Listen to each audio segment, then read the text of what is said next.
All right, so the final film in the triple feature in theaters today. I actually watched another film earlier today, so and I'm gonna watch another one after we do this. So this will be a what is it? What is that?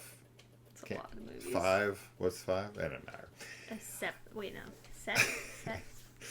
So what I was kind of laughing about thinking about this is that last year, aroundish this time, we went out to see a Osgood Perkins directed horror film starring Nicolas Cage. Yeah. Then Kaylee and I tonight, about a year later, went to the theater to do a double feature to see horror movies. One directed by Osgood Perkins and one starring Nicolas Cage. Yeah. So they kind of separated, joined. Yeah, Keeper. One of the most anticipated of the year for sure. For sure. This is one of the last big ones for 2025 that I was really looking forward to. There's still quite a few that I'm like quite looking forward to, but this was like a big one. Definitely. And he already had another movie this year alone, friggin' Monkey. So he's been pumping them out. That was a rad movie. And we're getting casting for his new movie, The Young People, with Nicole Kidman and Johnny Knoxville and all these other freaking people. So he's really cranking them out right now.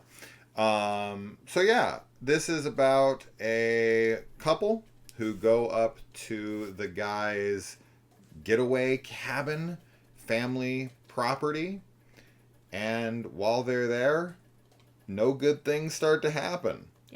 I mean, I don't know what else to say about the movie. Okay, first thing I want to say here is, so Neon is great with marketing, no doubt about it. They're probably the best in the game currently with horror. But I got a bone to pick with you, Neon, this time for sure. You put some like last 10, maybe even last like 7 5-minute stuff in the trailer. That's not cool. That's not cool. Don't do that. You gotta fucking, hold back. To be fair, there's a few different trailers out. Yeah. And it was one of the like later released trailers. I don't care. That kind of shows more of the film, because I feel like the first 2 trailers that we got super vague. Were very big, and those are perfect. So you might have missed like watching the trailer that we're referring to that had like a little bit more stuff going on in it. Hopefully you did. Hopefully you did, because it is stuff that would be very cool to have to see just organically appear in the film, and not kind of already have it in your head where you're waiting for it to happen and wondering when it's going to happen, because that can be kind of annoying. Well, sure, because it kind of paints the movie in an interesting like expectation, right? Where we as the audience, we hope that they're showing us stuff from first act, maybe early second act. And you're thinking, whoa, if crazy shit like that appears early, sure, this movie's going to be a fucking wild ride of crazy imagery and so many happenings and goings-ons. And that's just not the case. This is a slow burn, as one would expect. Osgood Perkins, he likes to draw things out. He likes to take his time. He likes to build atmosphere, So I think the place where this movie excels, like I'll probably point to 3 areas where this film excels, and this is of no surprise: the acting, the atmosphere, and the horror creepy imagery. Yeah. Right. Those are the strongest aspects of this film, and that's pretty much true of all of his films, right? Sure. Those are the highlights that he usually focuses on, and in that way, I'm very pleased. The movie is much more straightforward than I was expecting it to be, and expectations definitely hurt, right? So for me, I would love a second viewing to collect my overall feelings and thoughts on the film, because there's so much expectation going into a film like this from a director that you really love the work of, from trailers and marketing that really get you hyped, and you go in and you're so excited and you're like, holy shit, this is going to be the next thing, right? and then things are playing out, and it's good, right? Everything's fine, but it's like it's not like throwing curveballs and pushing the envelope in certain weird directions that you were never expecting or anything. The movie is pretty straightforward in its storytelling, and I was just kind of like, oh, okay, this is just much more of a classic tale, right? And I just, from the trailer and from the marketing, I guess I expected, but they did the same thing with Longlegs, right? We expected a completely different film. I still loved Longlegs. In fact, it was one of my favorite films of that year. So it just took me a little bit longer to digest and be like, oh, okay, that's the kind of movie it is. I definitely want to see it again for sure, but I'm not feeling the same way I think that you are. Like, I kind of just. I loved it right out the gate. Okay. And I didn't really feel like I had the expectations that you're talking about in terms of, like, I don't know, I think, like, you're, like, just not having a straightforward story, I guess. Like, I really wasn't expecting anything as far as, like, what this, I didn't know what it could be about, to be totally honest. Like, the setup of just, like, a couple's going to this cabin and, you know, I don't know, there's some maybe a relationship drama happening, but besides that, I didn't really know what was going to happen.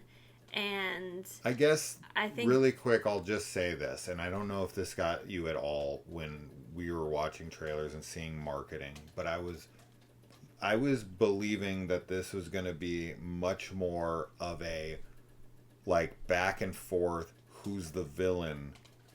And I feel like this movie is just very straightforward, in my opinion, on who is the villain very early on, and it never changes gears on that. yeah, I can see how you would feel that way about the marketing. I don't know that I necessarily felt like that, though. Okay. I do like, there's a, like, anyway, I guess to stop talking about the trailers, but yeah, Sure. as you said, like, the acting and the atmosphere and everything is just fantastic. The third act is really intense for me, really insane stuff, I feel.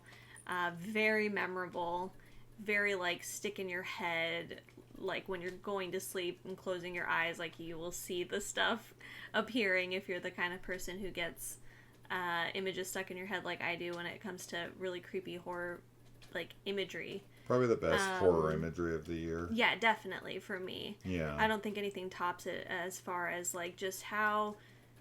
For me, it was very unique looking and, yeah, as I said, just really memorable and really cool. And I really like just what could be going on. It's definitely hard to talk about spoiler free, and it is something that, you know, if we get a second viewing of it to do a spoiler discussion would be awesome. We had a little bit of a discussion on our drive home, and I think that this is partly like a vibes movie because I think that there are things left intentionally unexplained, but personally I didn't feel like there needed to be an explanation for them. I think that if you, I don't know, I almost feel like it hurts, like, your experience to try and rationally analyze maybe some of the elements that are happening. I hope that makes sense. I know that's pretty vague, but Yeah. I feel like there's just a really good vibe throughout, and I was getting a lot of David Lynch vibes as well, especially early on. I just think that there was some like Lynchian stuff, and I'm always a fan of that. So Yeah, I mean, as you had said, when we were talking in the car on the way home, I was asking a lot of questions to you just to kind of try to make sense of things because I was very confused on certain aspects and elements of the movie and how things worked and the rules of things, and I do agree. I don't think that this movie can be overthought. You know, because I just think that it will hurt your experience with it. If you're somebody who needs all the answers and you need hand holding and you need a exposition scene that clearly lays things out, that's just not going to happen. There is an exposition scene for sure, and there's some explanation happening, and I don't know. I don't know how I feel about this scene. It does feel a little too much at times, right? Where I'm like, you may want to leave it even more vague, because I'm not somebody who wants. I don't need the big long explanation. I think that's lazy. I think letting the audience kind of fill in certain gaps for themselves is a good thing. I think it invokes like creativity in your audience and lets them kind of, you know, play writer and detective in their own head, and I think that's good. But the, I don't know. There's a balance to it, right?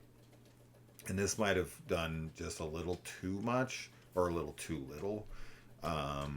But regardless, I still am a big fan. I don't want it to seem like I'm down on the film or I'm like disappointed or anything. No, it's just processing a film that's a little different than my expectation after thinking about it for a long time now and expecting to dissect it in a different way. And it's been like, oh, okay. And I literally, if you can go back to the Longlegs review, I pretty much was the same way there, where I was like, oh, wow, okay. This is so different than I expected it to be. I expected that movie to be like Silence of the Lambs, but horror or something. And while it kind of was that, it wasn't that.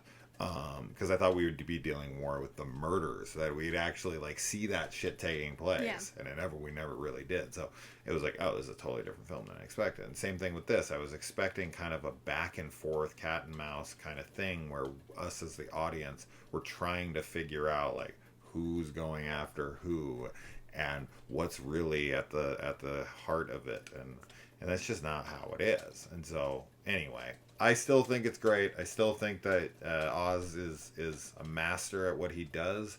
I'm still looking forward to the young people and what he's going to do there. And yeah, I mean, he showed us our best horror imagery of the year in that last 5-10 minutes. There's some stuff on screen that you've never seen before. It's wild looking. It's so wild. Yeah, 100%. If you've liked his other films, you need to go see it in theaters. If you haven't seen any of his other films, I actually think this would be a fine one to start with, because it is a pretty straightforward and accessible film. Yeah.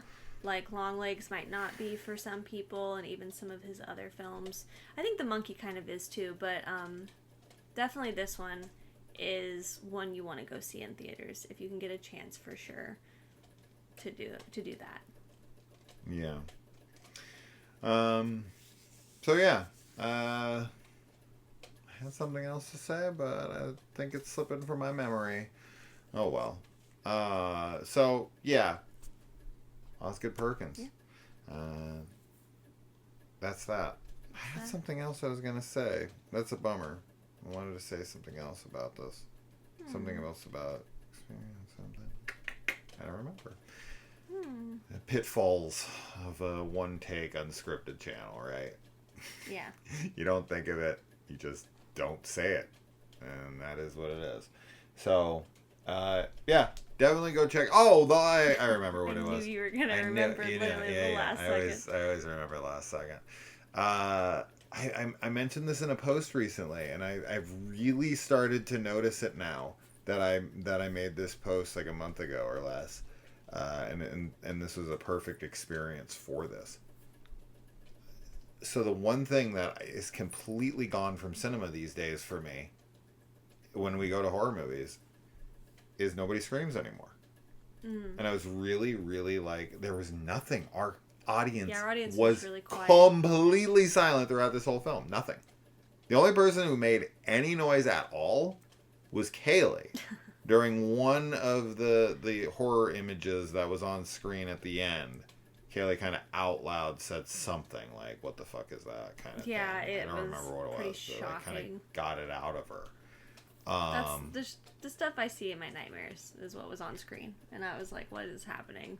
Yeah, it's just odd. Is anybody else like? What is your experience with horror in the last few years? I just feel like the TikTok generation is so desensitized to everything that they see so much input and stimulation and imagery all the time now, and it's just so constant that just nothing does like phases them anymore. And and that's true of everybody. I shouldn't even say the TikTok generation.